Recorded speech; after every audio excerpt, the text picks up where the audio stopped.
तो welcome back guys. आज के इस वीडियो में हम एसआरएफ के बारे में जानेंगे। नाउ एसआरएफ एक स्पेशलिटी केमिकल्स की एक कंपनी है और ये काफ़ी एक दिग्गज कंपनी है। इसके बारे में काफ़ी डिटेल में हम एनालाइज करेंगे। लास्ट में हम इसके टेक्निकल लेवल्स को भी देखेंगे जिससे आप इसमें इन्वेस्ट करने के बारे में सोच सकते हैं। तो अगर हम बात करें एसआरएफ की, ये एक केमिकल बेस्ड कंपनी है। फ्लोरोकेमिकल्स का इनका मेजर बिजनेस है। ये 90+ कंट्रीज में एक्सपोर्ट भी करता है। ऑपरेशंस इसके 4 कंट्रीज में। मैन्युफैक्चरिंग फैसिलिटीज की बात करें तो 14 के आसपास है। 7,000 से ऊपर इनका ग्लोबल वर्कफोर्स है। 12,000 करोड़ का रिवेन्यू है। 38% बिजनेस इनका पैकेजिंग से आ रहा है, 42% बिजनेस केमिकल से और टेक्निकल टेक्सटाइल्स एंड अदर्स से भी 20% का बिजनेस आ रहा है। तो ये 3 ऐसे सेगमेंट है जिसमें एसआरएफ ने अपने आप को डाइवर्सिफाई कर रखा है, राइट। ना इसमें बिजनेस प्रोफाइल के बारे में अगर आप देखो तो इसमें दिखा रहा है स्पेशलिटी केमिकल्स में। अगर आप देखोगे ये इंटरमीडिएट्स बनाता है एआई के, एपीआई और एप्लीकेशंस। देन कॉन्ट्रैक्ट मैन्युफैक्चरिंग भी कर रहा है, कस्टम रिसर्च, सिंथेसिस। देन मैंने जैसे आपको बताया कि फ्लोरोकेमिकल्स में इसका मेजर चंक प्रॉफिट का आता है, जैसे रेफ्रिजरेंट्स हो गया, फार्मा प्रोपेलेंट्स, इंडस्ट्रियल केमिकल्स हो गए, फ्लोरोपॉलीमर्स हो गए जो एक अपकमिंग बिजनेस है इनका। पैकेजिंग फिल्म्स की biaxially oriented polyethylene terephthalate, biaxially oriented polypropylene BOPP। तो ये 2 फिल्म्स हैं ये जो फ्लेक्सिबल पैकेजिंग के लिए ये मैन्युफैक्चर करते हैं। देन टेक्निकल टेक्सटाइल्स में tyre cord fabrics, nylon and polyester, belting fabrics और polyester industrial yarn, right. Lastly अगर अदर्स में देखो मिसलेनियस जो भी है वो है कोटेड फैब्रिक्स और लैमिनेटेड फैब्रिक्स। तो अगर आप इसमें देखोगे रेवेन्यू भी रिप्रेजेंट करा हुआ है, येलो में आपको रेवेन्यू दिख जाएगा जो हर एक बिजनेस से आ रहा है। मेजर रेवेन्यू डेफिनेटली केमिकल्स और पैकेजिंग फिल्म से आ रहा है। अगर हम EBIT की बात करें यानी earnings before interest and tax, major earnings again chemicals और पैकेजिंग फिल्म से ही आ रही है क्योंकि मेजर सेल्स या रेवेन्यू भी इन्हीं से ही आ रहा है। और नंबर ऑफ प्लांट्स भी आपको दे रखे हैं कि 2 प्लांट इनके केमिकल्स के लिए हैं, ऑपरेट कर रहे हैं। 6 प्लांट्स पैकेजिंग फिल्म के लिए हैं जिसमें ये पूरी तरीके से उतरने की कोशिश में है, राइट। अच्छा रिवेन्यू आ रहा है और ये आगे स्केल भी करेगा डेफिनेटली, क्योंकि आगे के लिए भी इन्होंने कैपेक्स प्लान कर रखा है। अगर वो अच्छे से एग्जीक्यूट हो जाता है तो कंपनी अगेन आपको काफी अच्छे रिटर्न्स फ्यूचर में भी देता रहेगा।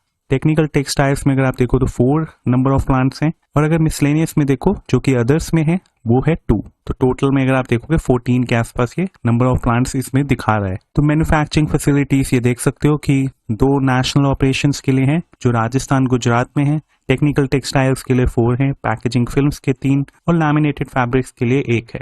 और इंटरनेशनल ऑपरेशंस अगर देखोगे तो साउथ अफ्रीका, थाईलैंड और हंगेरी से ऑपरेट कर रहे हैं। तो इंटरनेशनल प्रेजेंस भी है कंपनी की जो कि एक ज्योग्राफिकल प्रेजेंस आपको दिख रही है इसमें। नाउ स्पेशलिटी केमिकल्स में अगर आप देखोगे तो हाई लेवल्स के कस्टमर एंगेजमेंट है इनकी और अच्छा R&D है।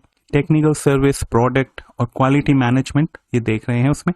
कॉम्प्लेक्स रिएक्शंस अगर आप देखोगे जो ये केमिकल्स बनाते हैं, halogenation, ethylation, hydrogenation, Grignard, isomerisation, amination, organo catalysis और ये सब चीजें जो भी केमिस्ट्री से रिलेटेड हैं। अब फ्लोरोकेमिकल्स में अगर देखोगे तो डोमेस्टिक लीडरशिप है इनकी HFCs में with strong trade distribution network. काफी अच्छा मार्केट शेयर है इंडिया में इनका और ग्लोबली ये ऑपरेट कर रहे हैं।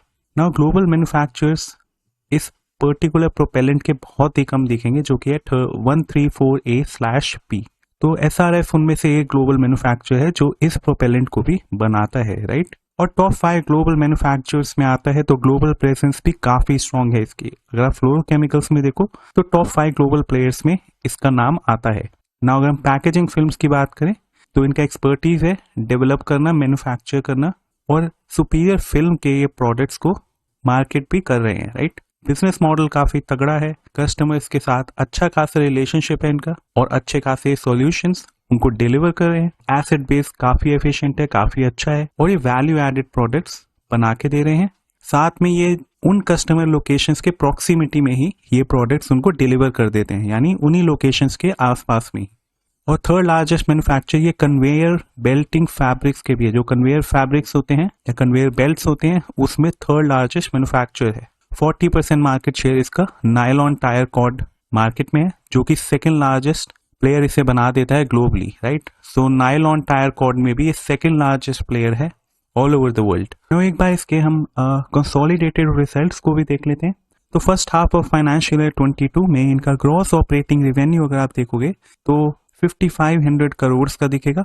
यही अगर आप first half of financial year 23 का देखो तो ये है 7622 करोड़ का, राइट। 37% का आपको सेल्स में या ऑपरेटिंग सेल्स में आपको ग्रोथ दिख रही है, राइट, जो कि बहुत अच्छी ग्रोथ है ना। अगर हम वाई ऑन वाई बेसिस पे अगर हम देखें क्वार्टर 2 को ही, तो क्वार्टर 2 फाइनेंशियल ईयर 22 में 2839 करोड़ का प्रॉफिट था, रेवेन्यू था, ऑपरेटिंग रेवेन्यू, और अब ये बढ़ के हो चुका है 3727 करोड़ का ऑपरेटिंग रेवेन्यू। तो 31.3% की वाई ऑन वाई बेसिस पे राइज देखने को मिलता है। EBITDA भी इसका बढ़ चुका है 25.9% से, अगर आप देखो इस क्वार्टर को इस क्वार्टर से अगर कंपेयर करें हम। फाइनली अगर हम पैट को देखें, प्रॉफिट आफ्टर टैक्स 382 करोड़ का इनका था क्वार्टर 2 फाइनेंशियल ईयर 22 में, और अब निकल के आया है 481 करोड़ का, जो कि अगर आप देखोगे ईयर ऑन ईयर एक राइज आपको दिख रहा है 25.8% का। तो ये थे कंसोलिडेटेड फिगर्स SRF के। तो एक बार कुछ फाइनेंशियल रेशियोज की ओर भी नजर मार लेते हैं। EBITDA का मार्जिन अगर आप देखोगे तो काफी हद तक ये हर फाइनेंशियल ईयर में बढ़ता रहा है, राइट। अगर आप एक लॉन्गर टाइम फ्रेम को देखोगे, ठीक है, इस ईयर को कंपेयर करोगे तो एक डिप है, उसके बाद इंक्रीज करा, फर्दर इंक्रीज करा, फिर हल्की सी डिप है, देन फिर डिप आई, फिर इंक्रीज करा, देन फर्दर इंक्रीज करा, देन फर्दर इंक्रीज इसमें दिख रहा है आपको EBITDA के मार्जिन में और अब स्लाइड थोड़ा सा डिप है, पर अगर आप लॉन्ग स्पैन में देखो तो आपको 8% का इसमें गेन दिख ही जाएगा। 7 to 8% का गेन आप इसमें देख पा रहे हो। सबसे खास बात इसमें है कि लास्ट अगर आप 3 इयर्स को देख लो तो पैट का मार्जिन इसमें काफी अच्छा निकल के आ रहा है, 12%, 14%, 15%। एट वन पॉइंट ये सिर्फ 4% का था या 6% के आसपास का था।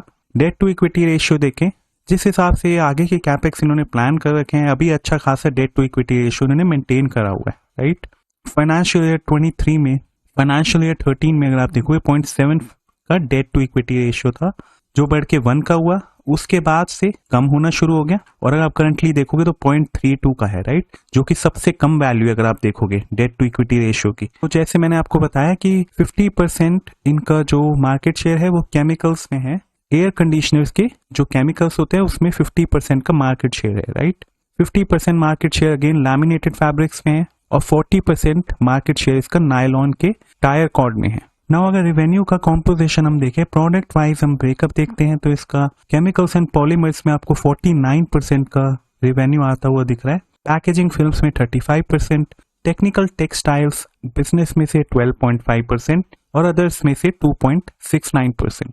नाउ ये वेरियस कंट्रीज में एक्सपोर्ट भी करता है, आप नाम देख पा रहे हैं कुछ नाम यहाँ पे, और इंडिया में से 42% का लोकेशन वाइज ब्रेकअप आप देख पा रहे हैं। ना अगर हम ऑपरेटिंग प्रॉफिट की बात करें तो केमिकल से 75% का ऑपरेटिंग प्रॉफिट आ रहा है, पैकेज फिल्म से 14%, टेक्निकल टेक्सटाइल से 9%, और ये आप product wise breakup technical textiles का भी देख सकते हो कि नायलॉन टायर कॉर्ड फैब्रिक से 90% का टेक्निकल टेक्सटाइल्स का बिजनेस इसी से ही आता है, और 8% आता है इंडस्ट्रियल यार्न, टायर कॉर्ड और ट्वाइन सिंथेटिक फिलामेंट यार्न से। ना अगर हम ऑपरेशनल मैट्रिक्स देखें तो 95,000 मेगाटन पर एनम की मैन्युफैक्चरिंग कैपेसिटी आपको दिख रही है क्लोरोमीथेन्स में, पैकेजिंग फिल्म्स की 2,70,000 MTPA पैकेजिंग फिल्म्स के लिए। तो ये था ऑपरेशनल मैट्रिक्स और रिवेन्यू मिक्स। नाउ अगर हम इसके करंट वैल्यूएशन को देखें तो उससे भी हम कुछ कुछ चीजों का आइडिया लगा सकते हैं।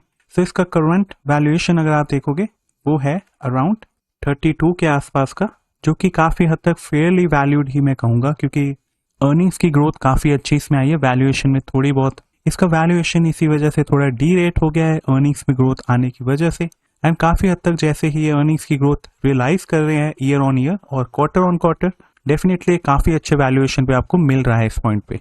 अगर आप एक SRF को अपने पीयर्स के साथ भी कंपेयर करो तो काफी अच्छा ये अगर आप देखोगे 32 के वैल्यूएशन पे ट्रेड कर रहा है। अगर आप दीपक नाइट्राइट को देखो तो ये भी अराउंड 32 ही है। रिटर्न ऑन कैपिटल एम्प्लॉयड भी इसका सही है 23.95। अब नंबर्स अगर आप देखोगे, हमने ईयर ऑन ईयर तो देखा ही था जो भी प्रेजेंटेशन देखी, बट क्वार्टर ऑन क्वार्टर इसमें एक डिप देखने को मिलता है 608 करोड़ से, ये सीधा हो गया 481 करोड़ का, राइट। और ऑपरेटिंग प्रॉफिट का मार्जिन अगर आप देखोगे टूटा है वाई ऑन वाई बेसिस पे भी और क्यू ऑन क्यू बेसिस में भी, राइट। करंटली ये 21% पे चल रहा है। नाउ एक बार इसका हम टेक्निकल एनालिसिस कर लेते हैं अब आखिरी में, और देखते हैं कि किन लेवल्स पे आप इसमें एंट्री लेने के बारे में सोच सकते हैं। और अगर आपके पास ऑलरेडी इसमें पोजीशन है तो किस लेवल्स पे, तो किन लेवल्स पे आप एवरेज डाउन कर सकते हैं और अपनी क्वांटिटीज को या अपने पोजीशन साइज को बढ़ा सकते हैं। तो यहाँ पे एक ट्रेंड लाइन मैं ड्रॉ कर लेता हूँ ना। इसमें अगर मैं आपको दिखाऊं, इस पॉइंट पे मैं एक चैनल भी बना सकते हैं। तो यहाँ पे जाके मैं पैरेलल चैनल सिलेक्ट करूंगा, ये एक पॉइंट लेके हम इसको ऐसे बना देंगे एंड आप देख पा रहे हो एक ब्रेकआउट इसको यहाँ से मिला था और ये फिर ऊपर की ओर चला गया, राइट। नाउ टॉप लेवल पे एक साइकोलॉजिकल रेजिस्टेंस होता है। तो हाई पॉइंट पे या कोई भी एक हाई वैल्यू हो, जो सबसे हाई वैल्यू हो शेयर की, उस पे प्रॉफिट की बुकिंग तो आती ही है। अब प्रॉफिट की बुकिंग आने के बाद ये शेयर फर्दर आपको नीचे जाता हुआ दिख रहा है इसमें।